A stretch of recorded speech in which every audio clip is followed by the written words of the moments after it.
taking things to a whole nother level in order to do whatever they gotta do to help an artist sell records or gain traction online. For instance, like Bow Wow. Now, just in case you don't know, Bow Wow has been sending a slew of tweets, okay, on Twitter, claiming that he's suicidal, saying that he woke up today feeling like jumping off a bridge. Then he came back and assured followers that he wasn't gonna commit suicide. Then we find out that he actually has an album coming up and it's spelled suicide backwards, okay? That's due to drop May 21st. And no, this ain't no plug from no PR. I'm telling you what's coming from his damn Twitter account. Look, I have no desire to help that man be any more miserable than he already is, which is not a laughing matter at all. I mean, because he's really going far. I mean, what they call this, a 5150, okay? I mean, you tweeting online saying the only thing that's keeping you around, the only thing that you should live for is your daughter, your girl, and your mom. But other than that, waking up to some bad news causes you to feel like you just want to end your life today, okay? And I'm not just speaking to Bow Wow today. Don't think I'm speaking to Bow Wow. I get a lot of emails, all right? And so I just want to condense this down short and sweet to anyone out there, including Bow Wow's ass, so you can send him this video, okay? Because there are two types of people who are suicidal for two types of reasons. There are the ones who've lived such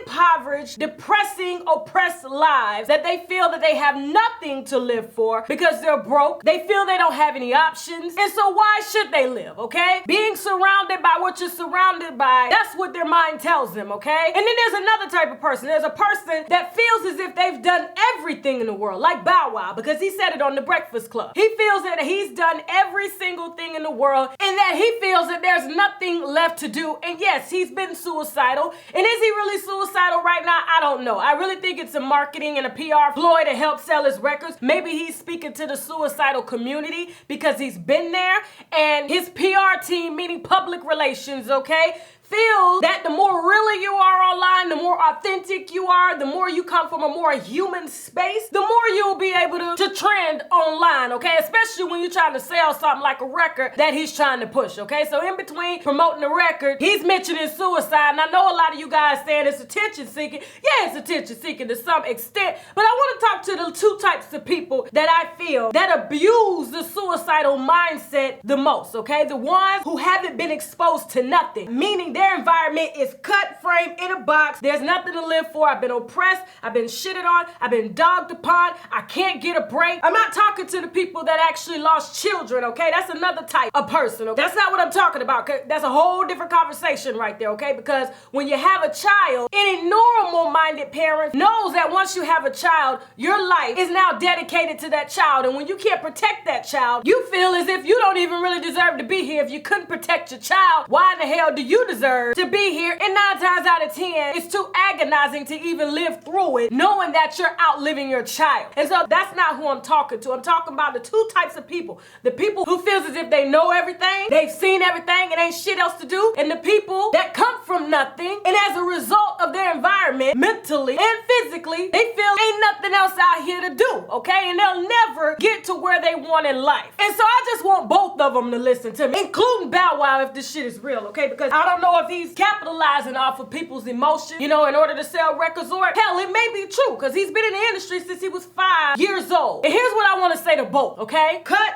dry, and to the point. When you're suicidal, it comes from a place of selfishness, okay? It's all about you. It's all about what's being done to you. It comes from a victim mentality. And I say this to say this, because I want anybody out there that is suffering from depression and is suicidal. Depression's a whole nother thing, but suicide, that's not what we want anybody to do, because I personally feel, being in a suicidal space before and being in a depressive state before, that life is not about me. That is the biggest thing that I learned, okay? That is the one thing that kept me going. It has nothing to do with my child. It had nothing to do with my husband. It had nothing to do with my family, okay? I figured out, not because of that, because a lot of people do have family that love them and that, of course, don't want to see anything happen to them. And then, of course, you got the people like me that kind of experienced some of both. You had some family members that wouldn't give a shit if they got a call about you. And then you got some that I wouldn't say encourage you to be your best and to live your best life, but they don't want to see nothing happen to you. And so I just want to say this to anybody that's suicidal out there, okay? Coming from somebody who's been in that state and been in that space. That is the most selfish thing thing that you can ever think of. Actually, it's kind of a punk ass move. It's an excuse. It's an easy excuse to not really focus on what you should be doing in life. And this doesn't apply to everybody, okay? It applies to these specific groups of people that I'm speaking about. If you're ever suicidal, coming from somebody that was suicidal, the thing that got me out of my suicidal state was my act of service.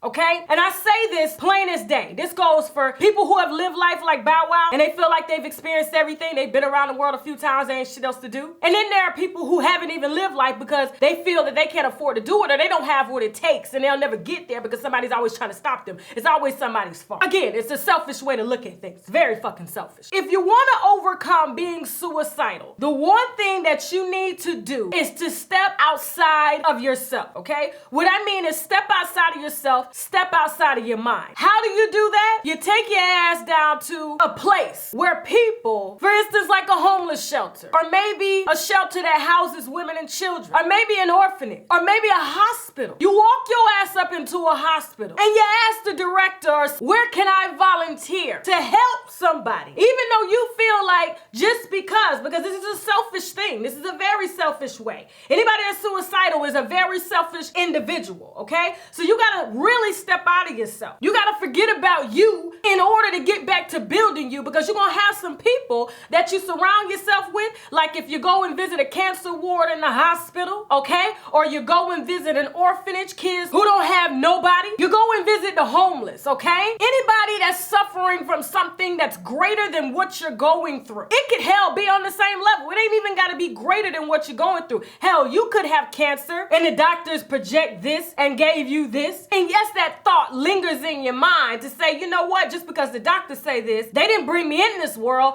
and nor do they know when I'm gonna leave this world. And I know it's hard to kind of step outside of yourself to really get a glimpse of that, but I guarantee you, if you put yourself in an environment where somebody needs you more than you need yourself, I guarantee you it's gonna give you every answer that you've ever needed in life when you see somebody in pain or that is in a state that they didn't ask to be in. And a lot of people don't ask to be in the state that they're in now. I get that. But if you have an opportunity, whether you're from the slums, you're from poverty, you're from the hood, or you may come from everything and you feel like there ain't shit to live for, take your ass down the street to the local damn hospital, spend some time volunteering there about 4 to 5 times a week or anytime you feel like life ain't worth living. And I guarantee you, when you look somebody in the eye like that and you have them share their story and you're just there in their presence, okay? Helping in any way that you can, okay? Whether it's reading them a book, singing them songs, playing games with them, playing cards, I guarantee you that energy that they want, that energy that they have in that state, okay? Having cancer, maybe having full-blown AIDS, maybe being a child that just wishes for their parent, or a wife or a girlfriend that was abused by her husband or boyfriend, and now she has these children depending on her. And I say this to say, like that wife or that girlfriend that's being beat and is now forced to live in a shelter and raise her children because she chose to take her children out of that state. Do you know where she gets her strength from? She gets her strength from her kids. It's the oldest way in the book to help you want to live. Not because of the simple fact that, oh, okay, my wife, my kids, my mom needs me here. It's because people have an energy, okay, that they can't use. And so what they'll do spiritually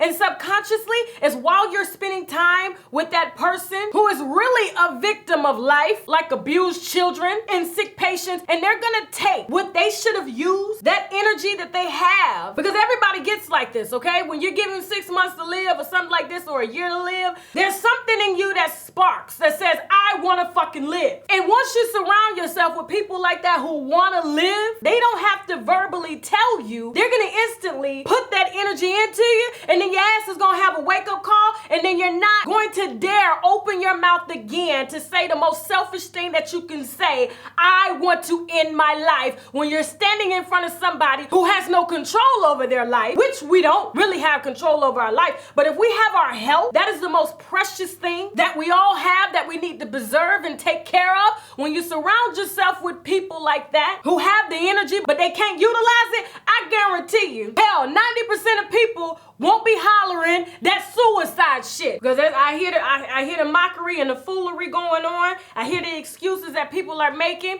And I just think it's the most selfish thing that anybody can say. And I know a lot of people are going to be like, oh, Tasha, I think you're reaching on this one. No, I'm not reaching. I'm being real, okay? Because once I stepped outside of myself and I saw my stepfather confined to a bed wishing that he could just walk, that he could just wipe his ass, that he could just pick up a fork and eat food, but I had to feed him, it wakes your ass up. It does. And if you can't tell yourself, they're gonna tell you, you need to live your life. Hell, I think some people need to spend their whole lives servicing others just so they'll have a reason to live. That's the reason why most mothers are able to live through such hard times, is because they're drawing the energy from their children. And so if Bow Wow is really suicidal, these are my thoughts on it. But if he's just doing this as a PR stunt, which I personally think he's doing, it ain't nothing to damn play with at all, okay? Because when you're in a position like he's in, and you got people watching you, and you feel that it's so easy for you to say that I feel like being suicidal after you have the options, but you're choosing not to utilize those options, okay? Your money, your resources, to surround yourself with people that can actually help you with your problem, that's a selfish ass place to come from. Now, I'm just gonna end it on that note, okay? Now I gotta go. All right, now before I go, all right, I am drinking something that is absolutely amazing and it's beautiful. Look at this bottle, it's just like a piece of artwork, okay? This is the Sun Garden Riesling, okay?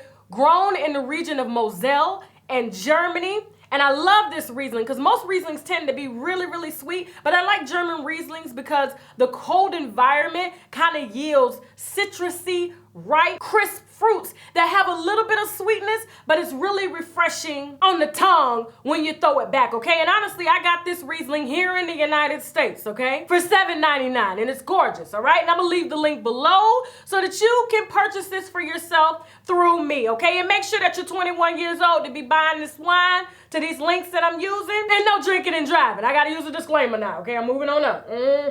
Now, before I go, for those of you guys that have questions about broadening your wine spectrum, okay, I am partnered with a company called The Tasting Room. And what I like about this company here is that they're gonna ask you just a few questions once you visit the link that I'm gonna provide for you. They're gonna ask you a few questions about what you like, okay, in foods, different flavors, whether it's spices, whether they're ripe, whether it's dry, salty food or sweet food. And they're gonna curate 6 different selections of wine from all over the world and mail them to you for $9.95, and you can't beat this. And so when you do go out and you have questions, you can act like you know some shit, because the Tasting Room is gonna put you on to some new shit, all right? And again, you gotta be 21 years old to drink, and please, no drinking and driving, all right? Thank you all so much for watching, all right? If you like this video, subscribe. You can also find me on Facebook, Instagram, Twitter, and Snapchat at UNWINEWITHTASHAK. And hell, if you didn't like this video, you can still subscribe anyway, just so you can cuss my ass out. Not that I'ma really give a damn anyway. Now I gotta go.